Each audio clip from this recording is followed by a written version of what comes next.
People rarely remember the moment a pair of handcuffs clicks shut. They remember the silence that follows when everyone realizes they were fastened to the wrong man. The breakfast rush had already settled into its familiar rhythm inside Miller's diner. Coffee steamed from thick ceramic mugs. Forks scraped gently against plates.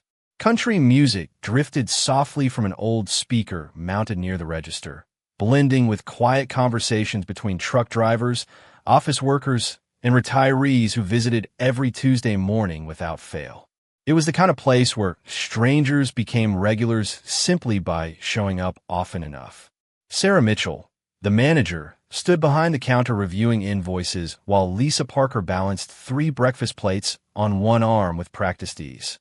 The front door chimed as another customer stepped inside. At first, no one looked up. Then one by one, eyes drifted toward the entrance. An elderly black man stood quietly just inside the doorway. His gray beard was neatly trimmed despite the signs of hardship written across his weathered face. His faded military green jacket had clearly survived countless winters. His boots were worn almost smooth. A weathered backpack rested on one shoulder, and he carried himself with the slow, deliberate posture of someone who had spent years learning to ignore pain. To most people inside the diner, he looked exactly like another homeless veteran searching for warmth and perhaps a cup of coffee. Elijah Brooks offered a polite smile before removing his old cap. "Morning," he said softly. Sarah returned the greeting without hesitation. "Good morning, sir. Sit anywhere you'd like." Elijah nodded gratefully and chose the smallest booth near the front window. He carefully placed his backpack beside him before unfolding a newspaper someone had left behind earlier that morning. His movements were calm, almost ceremonial, as if every ordinary routine still deserved respect. Lisa approached with a pot of fresh coffee. "Coffee?" she asked gently. Elijah smiled. "If it's all right." She poured the cup without asking another question. "Breakfast specials on sale today," she added with a warm smile. Elijah glanced at the menu before reaching carefully into his jacket pocket. He counted several worn dollar bills and a handful of loose coins, arranging them into careful little stacks. He paused for a second, quietly calculating what he could afford. Lisa noticed, but pretended she hadn't.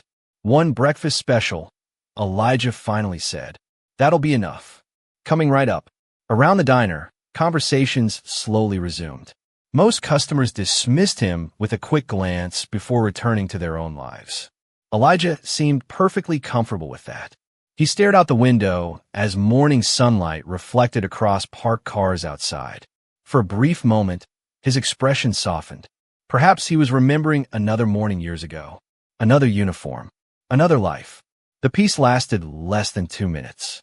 The diner door swung open again, this time with enough force to silence the room before anyone spoke. 2 white police officers entered wearing pressed uniforms and polished boots that echoed sharply against the tiled floor. Officer Ryan Collins walked slightly ahead of his partner, Officer Ethan Murphy. Ryan's eyes instinctively scanned every table before stopping almost immediately on Elijah. His expression changed. It was subtle, but unmistakable. Years of assumptions settled across his face before he had taken 3 more steps. Ethan followed Ryan's gaze toward the elderly veteran sitting quietly with his coffee. Sarah offered the officers a friendly smile. "Morning, officers."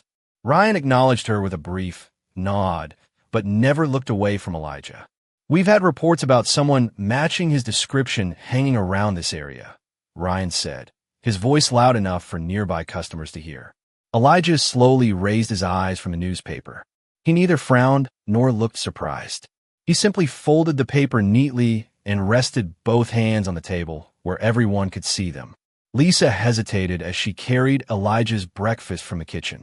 Something about the way Ryan stared at him made her stomach tighten. The conversations throughout the diner faded once again. Coffee cups stopped halfway to waiting lips.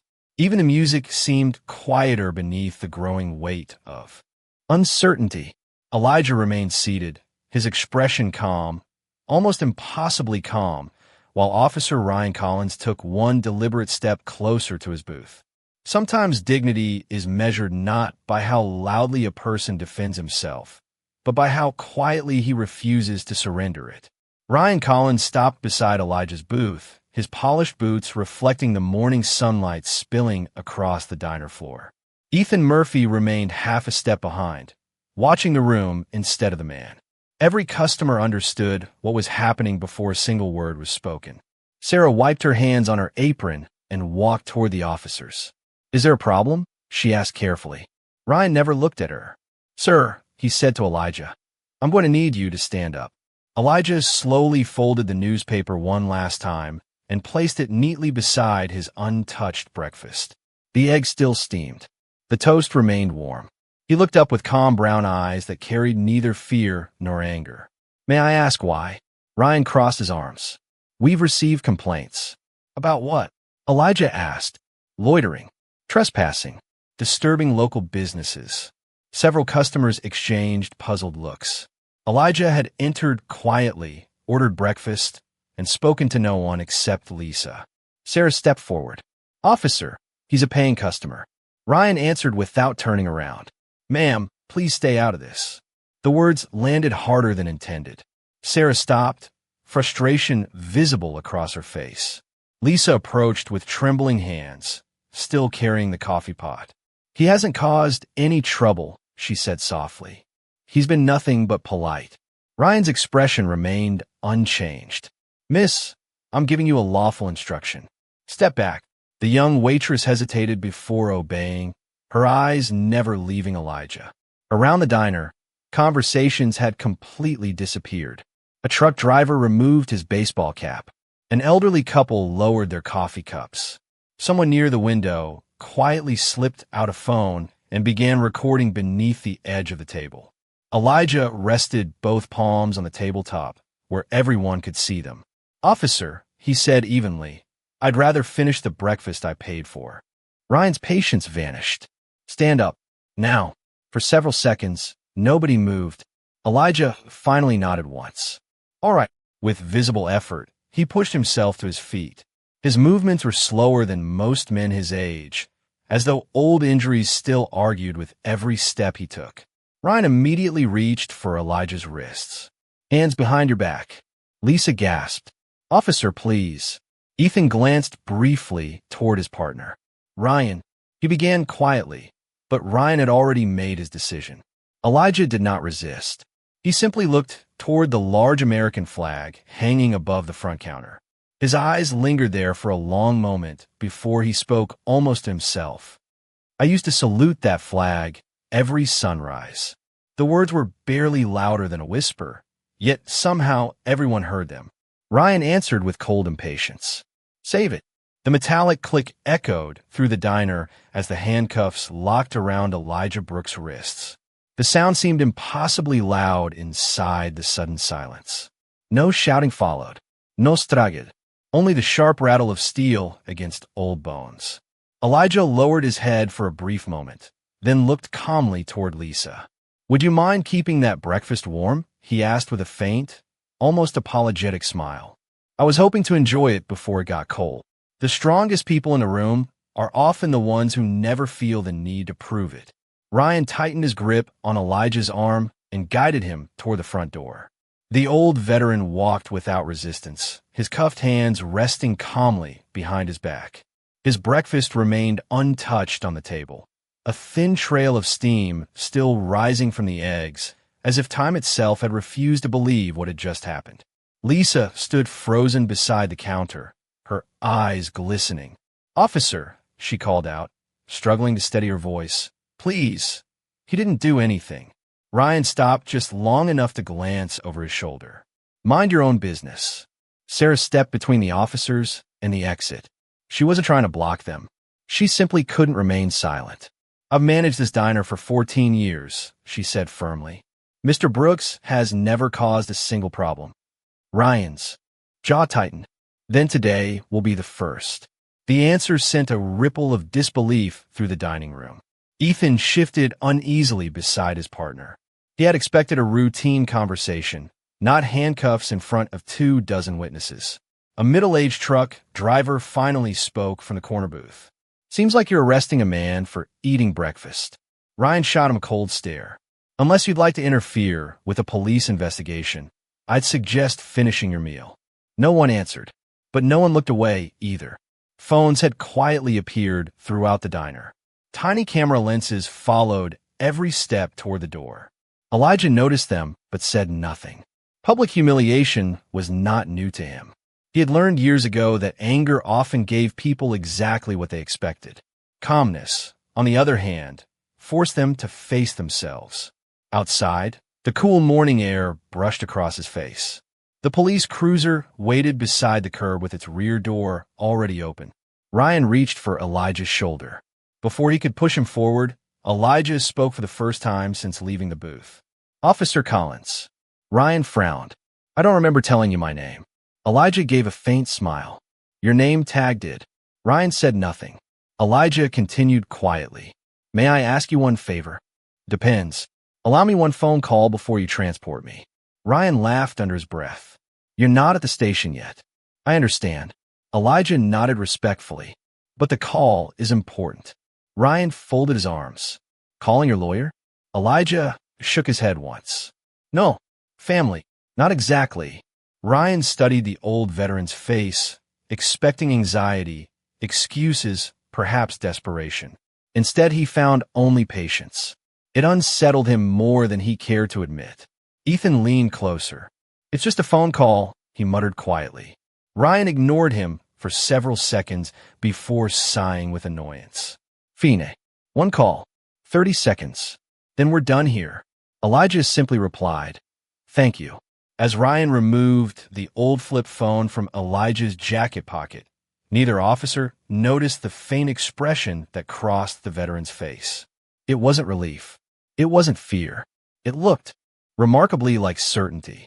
Inside the diner, Lisa watched through the window, whispering to herself, "Who are you really, Mr. Brooks?" One conversation can reveal everything, even when almost nothing is said. Ryan unlocked one of Elijah's handcuffs just enough for him to hold the old flip phone. The steel bracelet remained attached to his left wrist, while Ethan kept a careful eye on every movement. Ryan checked his watch. 30 seconds, he said flatly. "That's all you're getting." Elijah nodded. 30 seconds will be enough. He slowly opened the worn phone. The device looked as old as the jacket he wore. Ryan smirked. Didn't know they still made those. Elijah ignored the comment. He pressed only 3 buttons before lifting the phone to his ear. There was no hesitation, no searching through contacts, no uncertainty. It was obvious he had memorized the number years ago. The line rang once, then twice. Before the third ring could finish, someone answered. Elijah's posture changed almost imperceptibly. His back straightened. His voice remained quiet, but every word carried unmistakable discipline. "Sir, it's Elijah." Silence followed. Ryan folded his arms impatiently, expecting excuses or pleas for help. Instead, Elijah simply listened. "Yes, sir," he replied after several seconds. "I'm at Miller's Diner on Highway 27. Another pause. "No, sir. I'm all right." Ryan rolled his eyes. "Wrap it up." Elijah continued as though he hadn't heard him. "I apologize for disturbing your morning." Another brief silence. Then, for the first time since entering the diner, a faint smile crossed Elijah's face. "Thank you, sir." He lowered the phone and calmly handed it back to Ryan. The entire call had lasted less than 20 seconds. Ryan frowned. "That's it." Elijah nodded. "That's it. You didn't even ask for a lawyer." "No." "You didn't ask anyone to come bail you out." "No." Ryan laughed quietly. "Well, whoever that was won't be much help." Elijah met his eyes with the same calm expression he had worn all morning. "We'll see." Those 2 words lingered longer than Ryan expected. Ethan looked toward the highway beyond the parking lot. "Who did you call?" he asked before he could stop himself. Elijah answered politely. "An old friend." Ryan shook his head. "Everybody says that." He reached for the handcuff again and secured it firmly around Elijah's wrist. Conversations over. Through the diner's front windows, customers continued watching in complete silence. Lisa still stood by the glass, her hands clasped tightly together. Sarah remained beside her, unable to look away. Inside the patrol car, The police radio crackled with routine dispatch traffic, completely ordinary, completely unaware that something invisible had already begun to move. Elijah quietly lifted his face toward the bright morning sky. He neither celebrated nor worried. He simply waited with the patience of someone who had spent a lifetime trusting that truth never needed to arrive in a hurry. Far down the highway, almost too distant to notice, the faint echo of approaching sirens drifted across the still morning air. Justice rarely announces its arrival. Sometimes it begins as a sound so distant that only the patient are willing to listen. Ryan leaned against the patrol car with the confidence of a man who believed the morning was already over. He slipped Elijah's old flip phone into an evidence pouch and zipped it shut with casual satisfaction. "Well," he said, glancing at Ethan. That was anticlimactic. Ethan didn't answer. His eyes remained fixed on the empty stretch of highway disappearing beyond the rolling fields. The faint sirens Elijah had noticed moments earlier were growing louder now, though they still seemed miles away. Ryan followed his partner's gaze and shrugged. Probably fire rescue. Elijah remained standing beside the cruiser, his cuffed hands resting comfortably behind his back. He neither watched the road nor the officers. Instead, he looked toward the diner window where Lisa and Sarah still stood frozen, their expressions filled with helpless concern. Elijah offered them a small, reassuring nod, almost as if he were comforting them instead of himself. Inside the diner, the customers had abandoned their meals entirely. Every face was turned toward the parking lot. The truck driver who had spoken earlier quietly muttered, "Something doesn't feel right." Sarah folded her arms. "No," she whispered. "It doesn't." Outside, Ryan opened the rear passenger door. "Let's go." Elijah took one slow step forward before stopping. Not because he resisted, because every eye in the parking lot instinctively shifted toward the approaching sound. The sirens were unmistakable now. Multiple vehicles, moving fast. Ethan frowned. Ryan sighed impatiently. "Relax."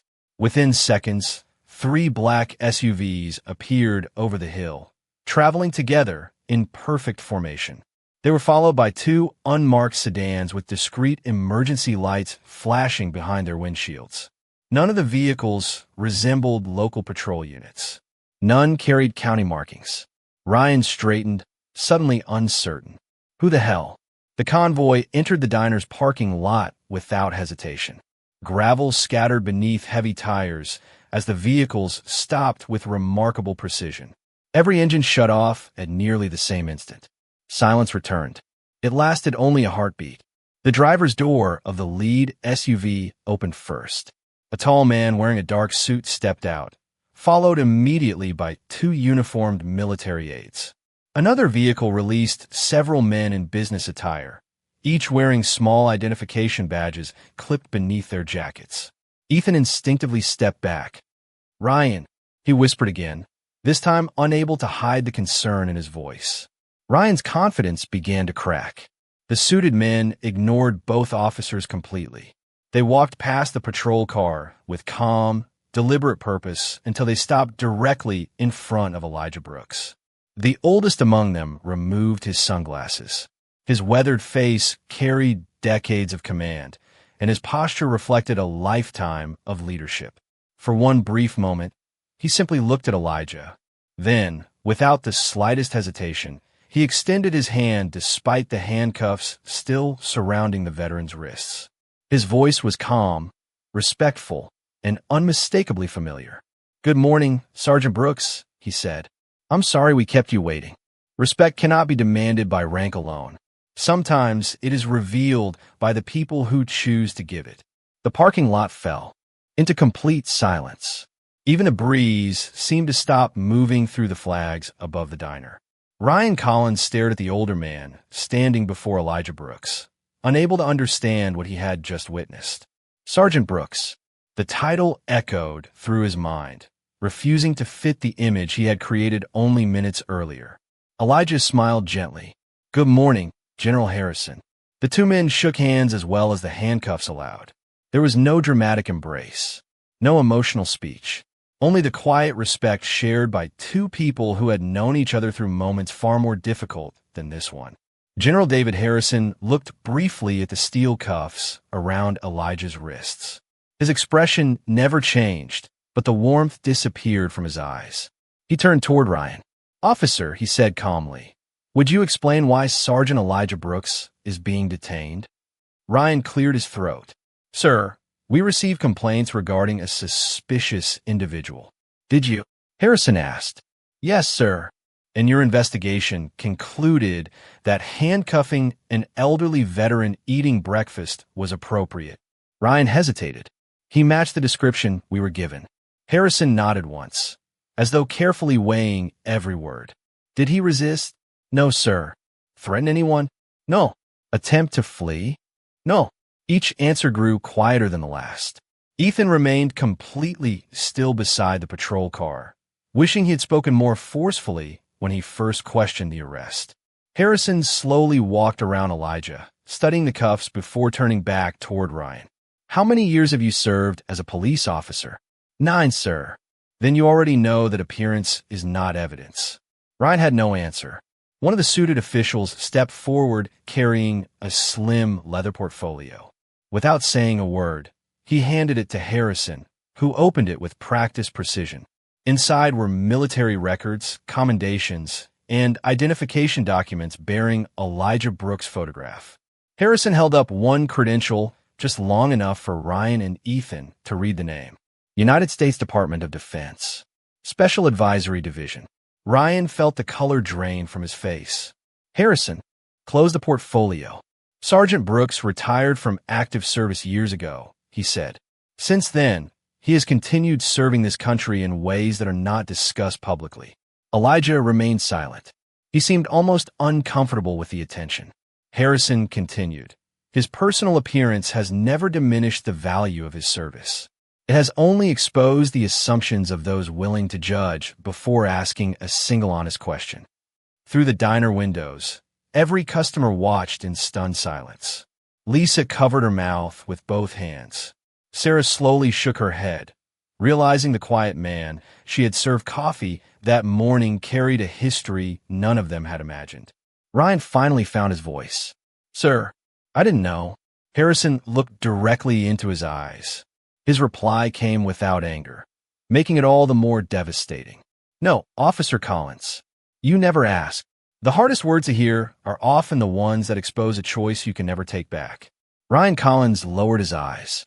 For the first time in nearly a decade wearing a badge, he felt the weight of his uniform instead of the pride of it.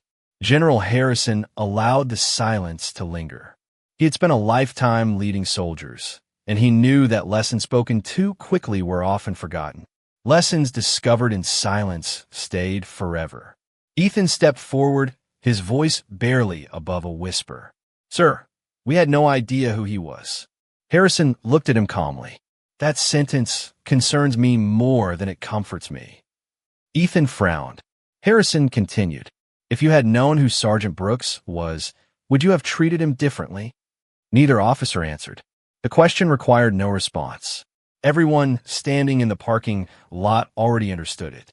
Harrison slowly turned toward Elijah. "Sergeant, are you injured?"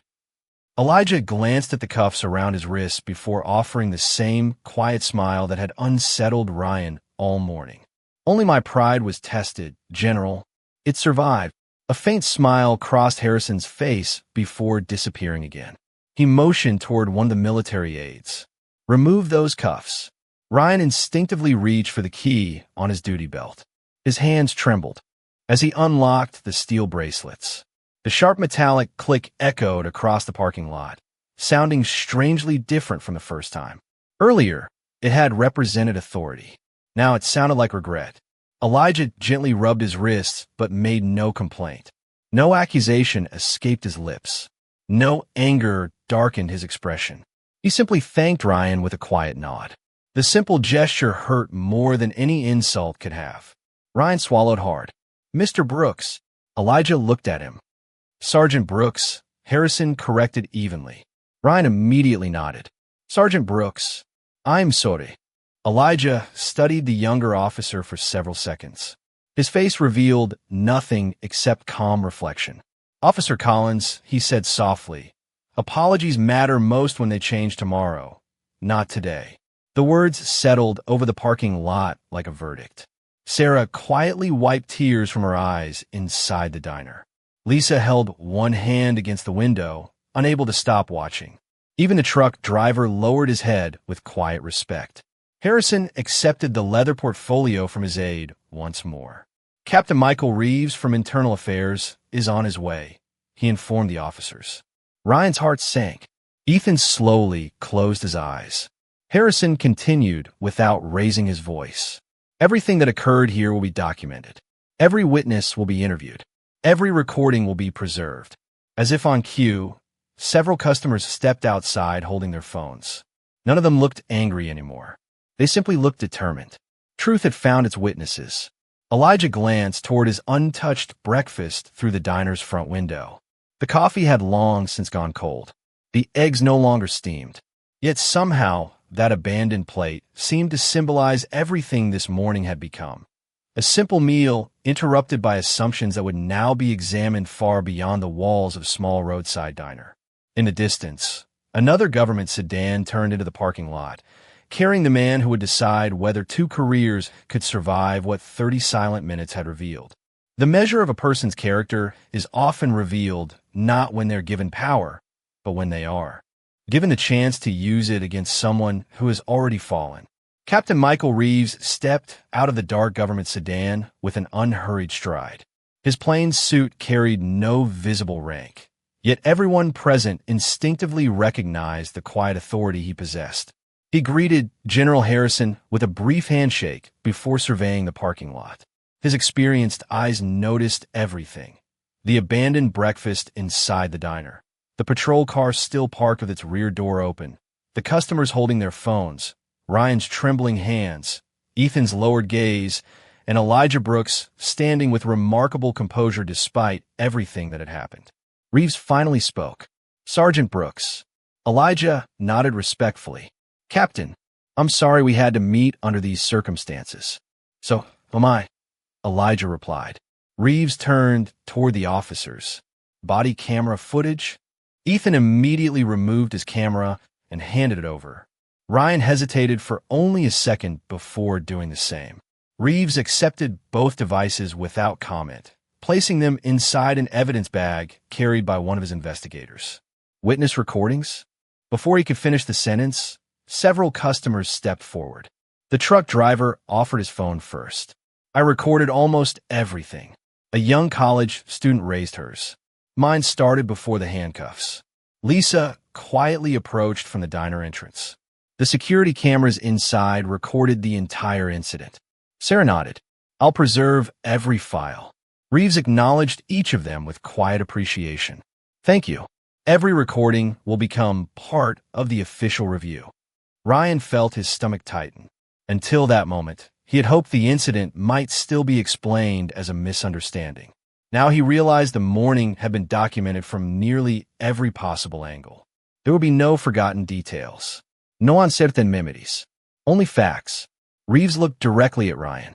"Officer Collins, were you aware that multiple witnesses stated Mr. Sergeant Brooks had committed no disturbance before you initiated physical detention?" Ryan swallowed. "Yes, but I believe the complaints justified further action." Reeves nodded once.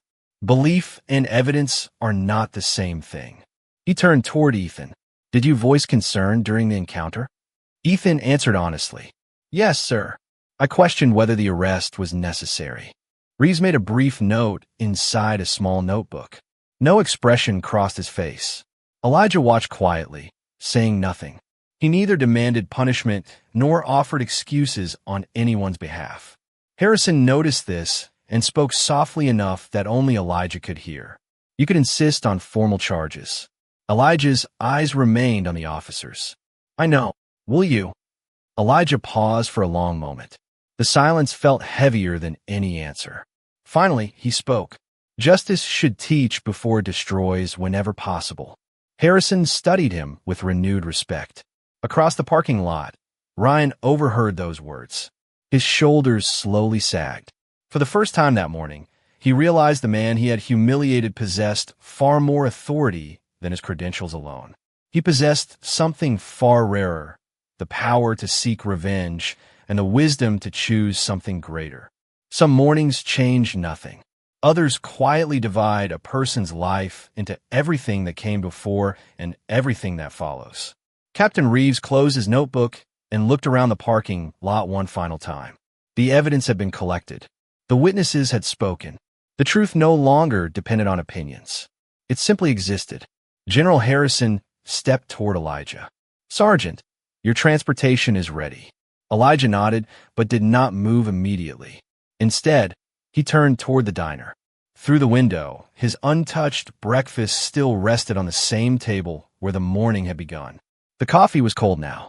The toast had hardened. Yet seeing it there made him smile. Lisa noticed and hurried outside, carrying the plate carefully in both hands. "I know it's cold," she said with an embarrassed laugh, "but I promised I'd keep it for you." Elijah accepted the plate as though she had handed him something priceless. A promise kept is never a small thing. Lisa's eyes filled with tears. "I'm sorry for what happened." Elijah gently shook his head. "You stood up when it would have been easier to stay silent. Never apologize for someone else's choices." Sarah walked forward next. "Breakfast is on the house." Elijah smiled warmly. "Then next week I'll pay double." Sarah laughed through her tears. "I'll hold you to that." A quiet sense of relief spread through the small crowd. The fear that had filled the parking lot earlier had been replaced by something gentler. Hope. Ryan slowly approached Elijah, removing the polished badge from his chest for just a moment. He stared at it before speaking. "I've worn this every day, believing it represented justice." He looked up. "Today I realized it only represents the opportunity to practice it." Elijah regarded him thoughtfully. "A badge doesn't make a good officer. Choices do." Ryan nodded silently. There was nothing left to argue, nothing left to defend. Captain Reeves addressed both officers one final time. "You will receive formal notification regarding administrative leave pending review. Cooperate fully with the investigation." "Yes, sir." Ryan and Ethan answered together. Their voices sounded very different from the confident commands they had given only half an hour earlier. Elijah carried the plate toward the waiting SUV before pausing beside Ryan one last time. "Officer Collins." Ryan met his eyes. "People will remember what happened here." Ryan lowered his head. "I know." Elijah continued softly. "Make sure they also remember what you become after today." Without another word, he entered the vehicle. The convoy slowly pulled away from the diner, disappearing down the same highway from which it had arrived. Long after the last SUV vanished beyond the horizon, no one moved. The morning sun climbed higher, bathing the quiet parking lot in warm light. Somewhere inside the diner, fresh coffee began brewing again. Life resumed, but not unchanged. Because on that ordinary morning, an elderly homeless veteran never needed to remind anyone of his rank. He simply reminded them that dignity requires no uniform, truth needs no introduction, and justice always arrives. Not to humiliate those who fail it, but to give them one final chance to become worthy of the badge they wear.